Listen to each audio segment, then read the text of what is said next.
Don't take me away, depend on my favorite place. I come here to get away, I ship it to get away. What it is. It's your boy, Coach Gravy, and I am your hostess with the mostest.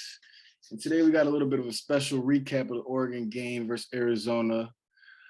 Joined here by two special guests, man. Y'all know him from Twitter. Go ahead, take the floor, man. Yo, it's your boy Lackavelli. Y'all should know me by now. The man with the green hair. With the green hair. This is the famous Key, man. I'm at the airport right now, but y'all know who this is.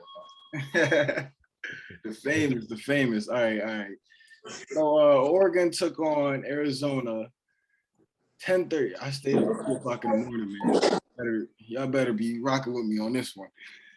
They defeated Arizona 41-19, 10:30. We had AB go for 10. He completed 10 passes and 21 attempts, 206 yards, 3 TDs. Some slight. I am going to throw in there that QB rating, but we could work with it for right now. Then we had CJ Verdell. He only had 11 carries for 45 yards and a touchdown. Travis Dye, he went off, as you know, 92 yards. No, he didn't get to the end zone, but Travis Dye was probably the biggest playmaker on the day for the Ducks, I would say. For Arizona, we got, what was his name? McLeod? What was his first name? I don't know his first name, but it's McLeod. McLeod, he got a brother that went to Clemson, I believe they were saying.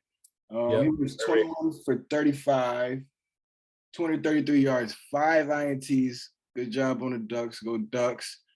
Yes, sir. Touchdown, 64 yards rushing. Another thing I want to say about the quick stats is that Anderson kid, early on in the game, or really through the middle of the game, he was crunching us. He was getting some good yards. Wow, whatever the fuck I want to say. Get into a little bit of the game. What you guys think was some good key plays in the beginning? Like, what you guys think about it? Key plays. Dow was able to hit the hole. He looked good. It really surprised me for the most part on the offense side. Defense, you got guys actually stepping up, and the replacement of 55 being gone, especially Dorless being a big name who's going to be a household name. Sewell, as usual, and McKinley.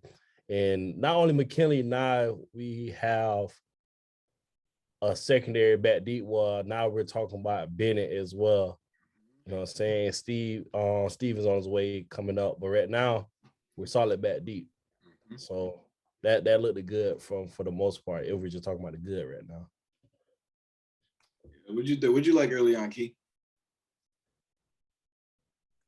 All right, so I agree with that. I like the run game for the most part that game. I hit the hole a couple times. I don't agree with CJ not getting enough carries or stack on his carries or something. I don't know why we do that. Other than that, that's the only thing I like about that game. I ain't like nothing about the passing game at all. Good boy, short and sweet. He's short and sweet with it. Can't hate. Yeah, I just say I can't hate, man, because a lot of Duck fans don't realize, man, it's not rational to come off a bad win.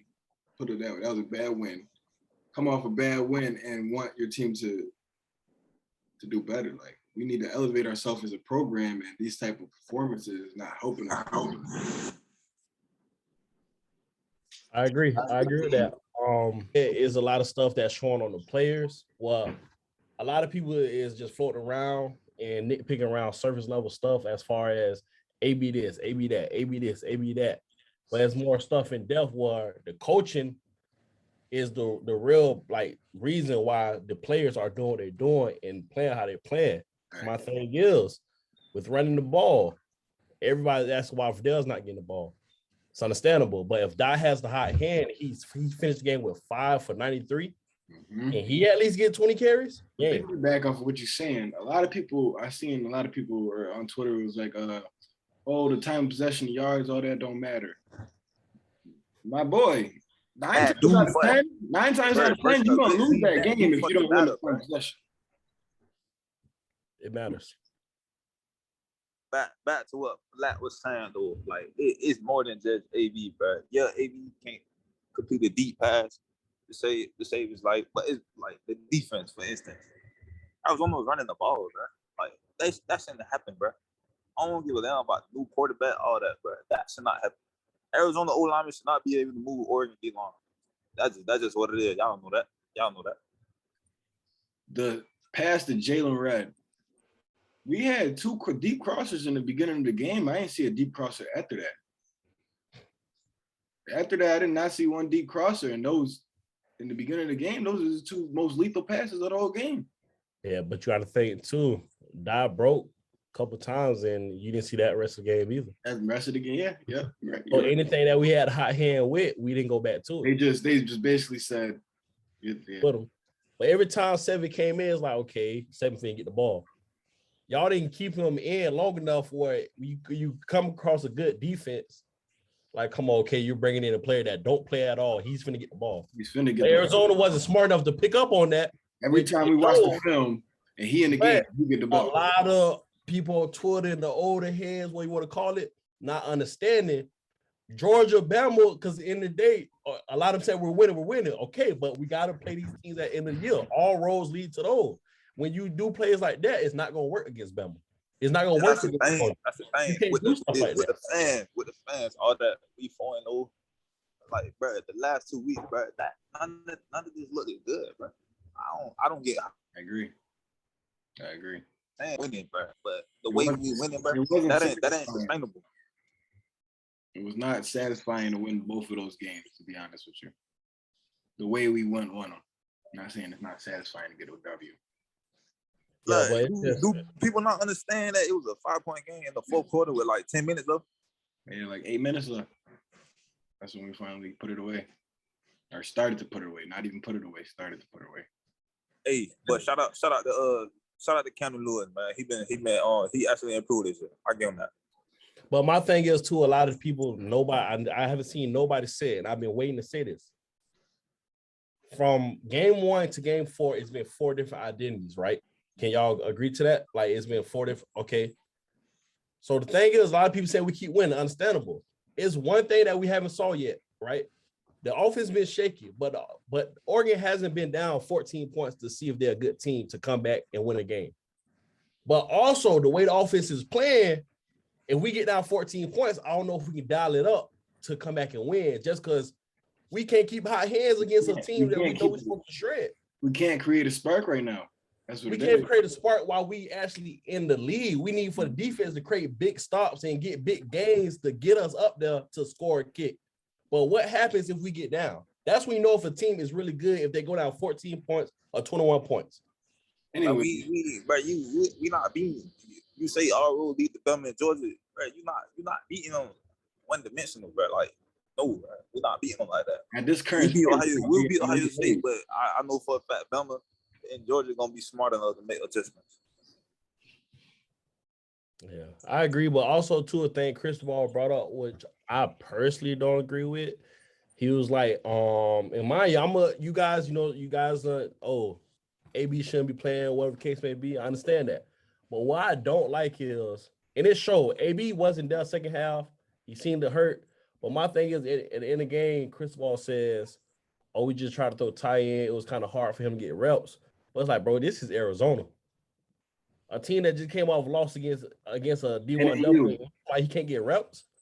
And it showed, I'm telling you, it was a lot of plays where you just see AB body language where he wasn't there.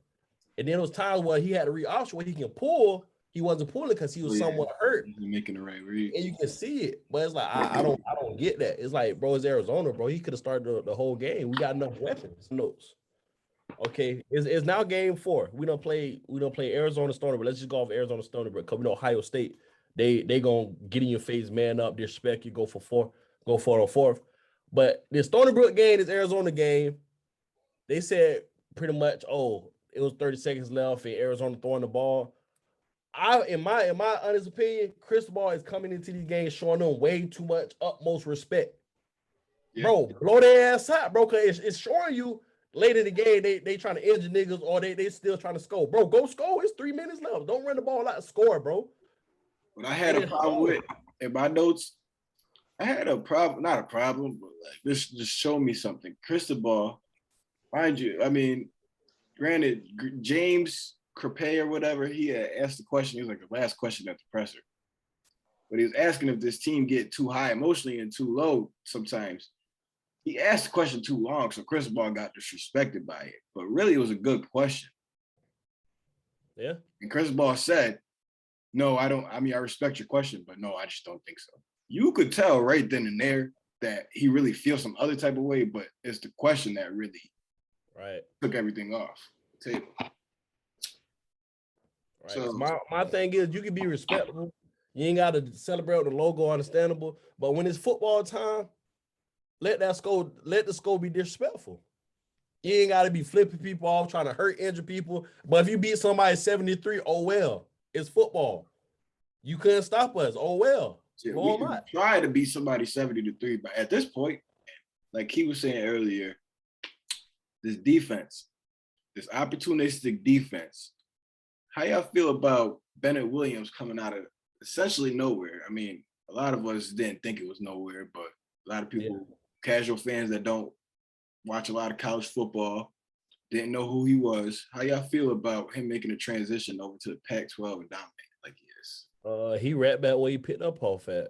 He started in the Big Ten. He transitioned to NorCal football, playing at San Mateo, Dumb in San Fran. You know what I'm saying? I played in that same league he playing in. So he played against straight D1 ballers just like him. Now he in the Pac-12, he right where he picked off at. That boy was a freshman. That boy was a freshman All-American, man. Right. I've been knew this. This ain't nothing new. Freshman All-American or waivers is what we can. Yeah, real talk. Why not? This is overall this whole year, this whole college atmosphere. It's been like a crazy year, and it seems like the team who got the most healthy players, most healthy bodies, at least starters, probably sneak one in. Why not let it be us? So going off the Duck subject real quick, are we in agreement that the country is wide open besides Bama and Georgia? Yeah, I agree. Okay. I was just making sure because it looked like every other team that was dominant before we done beat Ohio State. Clemson looked trashed in 2 of their primetime games. Who do we got? The next person, it would be OU. Next team up would be OU, and I don't see OU hanging with us just because their defense is not good. It's never good. Yeah. I can see us being OU by at least 10, 14. If we Penn healthy. State, maybe. That key like Penn State. How you feel about Penn State? Good. They look good. Iowa look good as well too. They look good, but it's good. Who else? You just said. Hey, I was just gonna say. Hold on, gang. Hold on.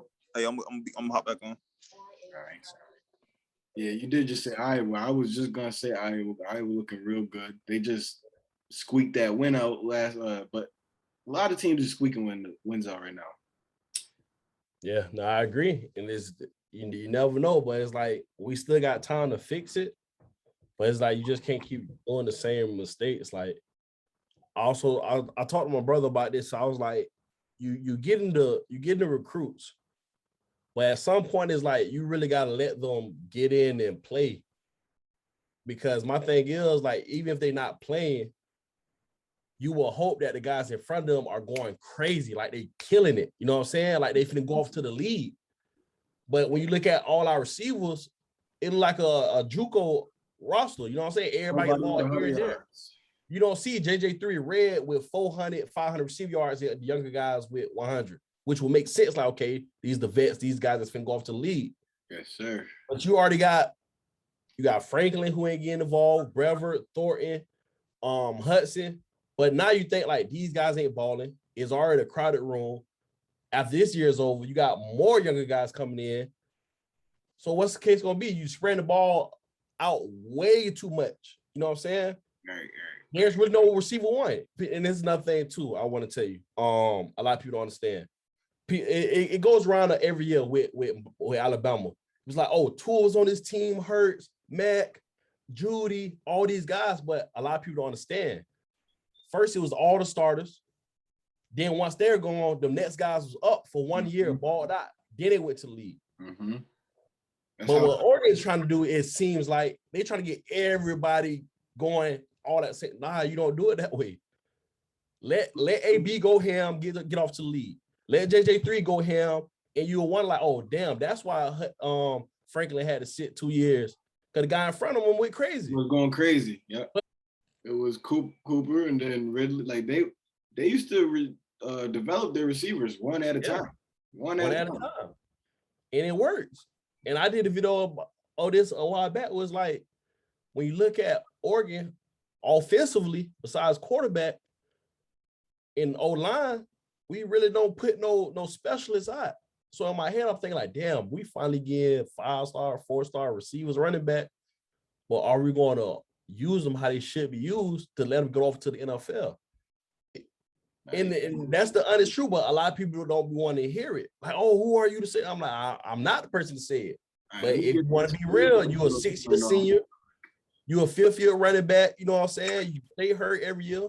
This year, you're supposed to stay healthy and go crazy.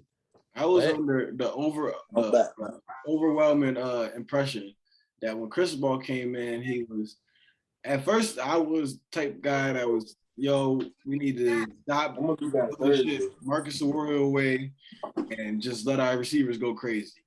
Right.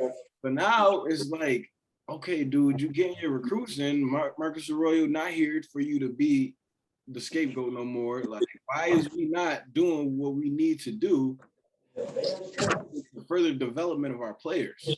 Yeah. Because they're not just going to develop in practice. Yeah. You said it right. If we're going to have these uber talented kids, like I just said, uber talented kids on the sideline, them motherfuckers before them better be snapping. Yeah. That's the honest truth. And my thing with AB, a lot of people talk about AB, but he haven't thrown an interception yet. Yeah. He haven't, you know what I'm saying? I can work with that, but it's like, at least give him a game where he thought that's what's giving him so much leash right now. Yeah, but you honestly gotta give him a real game to actually see if it's worth him starting or if it's worth letting somebody else try. But right now it's like he haven't thrown an interception, so I don't see why he should be getting bitched. Hey. Listen, is everybody a big fish in a big pond? You was a big fish in a small pond with small fishes. You gotta let it be known, like we're Saban. So my thing is like I'm more critical on the coaches than the actual players, because like Cristobal, he played for a team that was heavily stacked across the board, and he coached, which was at Miami. Then you coach for up under Saban with a heavily stacked across the board team, and now you built that up with recruiting them guys, but now it's time to act short on the field. It hasn't been there all the way. It hasn't. It's like the motherfuckers. He got the motherfuckers from Alabama, and they on our field. Right. That's how he coaching us. Like my thing is, and this ain't nothing personal with Halpel. It ain't nothing personal. But Halpel haven't been sitting on Oregon roster for 3-4 years. He hasn't. He came in because that's Avalos guy. Avalos left. You should have, you can go ahead and go with him. I got guys that I done brought in that's been sitting a year or two. They finna go ahead and get some burn. I got this 4-star, 5-star that just came in. He finna get some burn. Bro, I ain't see Halpel. That's the only reason. That's one thing I say with Halpel. I ain't seen him since week 1. Why he just magically made an appearance in that game? Like, I don't get it. Other kids making plays. But then it's like you put, and there's some real shit right here. You put Cross Patton in the game, big boy son. Why you do that? Is it because Outcast at the game? Why you do that? You know what I'm saying? You know it is. Like, come on. So it's like you kind of tell, like, come on, like you kind of see it, like how you get in the game, like little shit, yeah, little shit. Like, come on, man. Like, I don't know though. I don't know. That's why we say you're gonna get the real here, man. You always gonna get the real fucking with Lack, Coach Gravy. I know Key now, man. Yes, sir. I'm back, y'all, boy. I just check in. Let me get back in this convo, man. Yeah, go see. Matter of fact, say your piece. We got about a minute 30 seconds left. 30. Hey, man, y'all know how I feel, man. It's still Oregon playoff talk, man. You know what it is, man. I just want to see us improve weekly, man. We beat Ohio State. I get it. We passed that. Let it go. We on the biggest shit, man. Come on, man. Y'all know what it is. We just want to win. Just want to win. Agreed. You know, hey, what he said before that, we want to win and we want to show out. We beat Ohio State. Now it's time to get better. I ain't saying we gotta look like the 80s Hurricanes or 2000 Hurricanes, but damn, Can't beat live some on ass, that. man. Can't live on that shit forever, man. You can't live on that W forever. But that's about it. We're gonna wrap it up. It's your boy Coach Gravy. I'm Lackavelli. Key, man. Y'all know what it is, man. Stay safe. With the Moses, man. We Don't out. take me away. Depend on my favorite place. I come here to get away. I ship it to get away. I'm a travelaholic, that's my therapy.